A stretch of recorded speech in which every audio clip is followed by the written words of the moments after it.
ஆரணி அடுத்த சக்தி நகர் பகுதியில் மத்திய மாவட்ட அம்மா பேரவை செயலாளர் பாரிபாபு தலைமையில் 49வது வாரமாக அதிமுகவின் சாதனைகள் குறித்த துண்டு பிரசுரங்கள் வழங்கும் நிகழ்ச்சி நடைபெற்றது.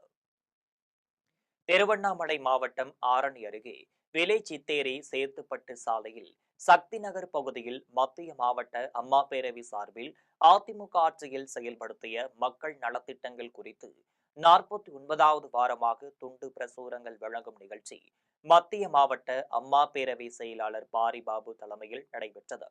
நிகழ்ச்சியில் ஒன்றிய செயலாளர் கஜேந்திரன் ஏற்பாட்டில் நடைபெற்ற நிகழ்ச்சியில் கழக நிர்வாகிகள் 50க்கும் மேற்பட்டோர் கலந்து கொண்டு வீதி வீதியாக நடந்து சென்று மக்களிடையே துண்டு பிரசுரங்களை வழங்கினர். அதனைத் தொடர்ந்து எம்ஜிஆரின் பிறந்த நாளையொட்டி பொதுமக்களுக்கு நலத்திட்ட உதவிகளை வழங்கினர். நிகழ்ச்சியில் ஒன்றிய அம்மா பேரவை செயலாளர் சதீஷ், நகர செயலாளர் அசோக்குமார், மாவட்ட இலக்கிய அணி செயலாளர் ஜெகன் உட்பட கழக நிர்வாகிகள் பலர் கலந்து கொண்டனர்.